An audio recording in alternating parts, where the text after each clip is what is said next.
Welcome to Endless River Adventures, prep for the 2013 World Freestyle International Competition. We're super fired up because the 2013 World Freestyle Kayaking Championships are coming right here to the Nantahala Gorge, and it's an awesome place. We love it, and we're excited to see you here too. And we get to play on this wave every day, and so we're excited that we get to bring this to you and show you all we have here at the Nantahala Gorge. My name's Sam. My name's Max. And we'll see you out there on the wave. Have fun.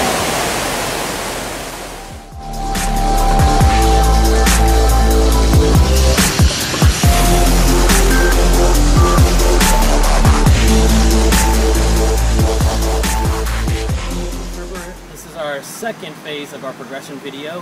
Today we're going to work on looping. Looping is one of those moves that is going to throw yourself into a bunch of other moves. From the loop alone, you're going to have the Space Godzilla, the air wheel, back loops, phonics monkeys, McNasties. All that stuff is coming from learning the loop and then other moves that link it into it or combine those two together to make a move. The big thing with looping is understanding how the hole itself works. If you have a really steep hole and it's really deep, you're going to be able to get a lot of pop out of it. If it's a really flat hole and shallow, it's going to be hard to initiate and get that boat to rock up. Down here at the play hole wave, down here at the shootout hole, it's a really steep, shallow hole. So you got two kind of things combining together, really fast water and really shallow. So what I've found works best is coming out of a spin or staying really low in the hole when you're locked down low in the hole, and that initiating the boat and riding the boat up the back of the hole itself to get the initiation, to get the pop.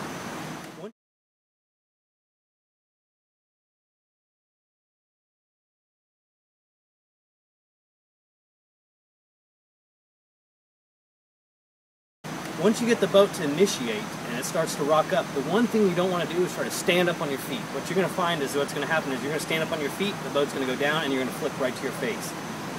First timers, it happens quite a bit for it. They want to jump the boat way too soon.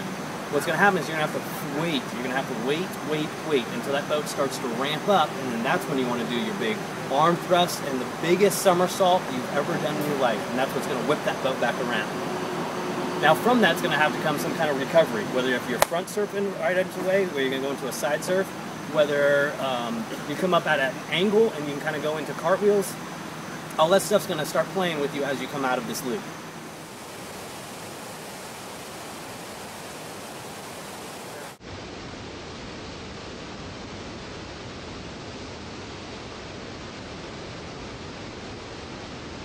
Some of the other things that you're going to find when you are looping the boat is, like I said earlier, is that as you plug the boat down in the hole, and if you try to stand up too fast, the boat's just going to fall right onto your face. So you and your boat are going to fall basically face first into the hole. Another mistake people get is that they wait just a little too long and the boat just does this big ender and wants to kind of go straight back down. It never quite gets that motion of where it's going to try to flip.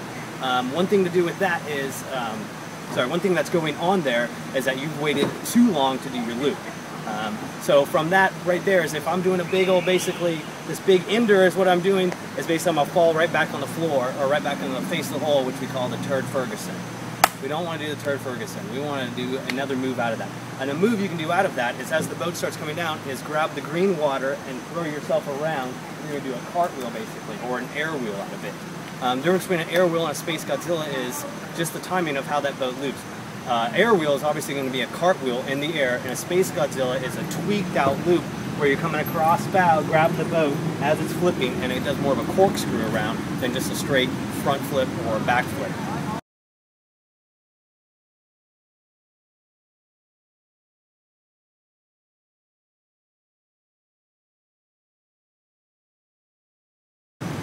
Now Now the one tricky thing with doing back loops is setting yourself up. Obviously it's hard, not hard, but it's a little tricky to look over your shoulder as you initiate and then wait for everything to kind of come over you. When you're front looping, you have everything in front of you. When obviously you're back looping, everything's going to be behind you. So what I've found work best is as I go back and initiate, I leave one active blade in the water, so then when it starts to wing over, I can use that blade to grab the water behind me as the boat's flipping over, and then do my stomach crunch and pull the boat back over, so I'm back in the hole front surfing. There's all sorts of kind of mixed moves with that back loop. Is it'll initiate and come back around, and a lot of people now are doing the pistol flip or the wing over to kind of recover itself out of it, especially in a shallow hole. And that seems to work real well here at Nantahala Shootout Hole.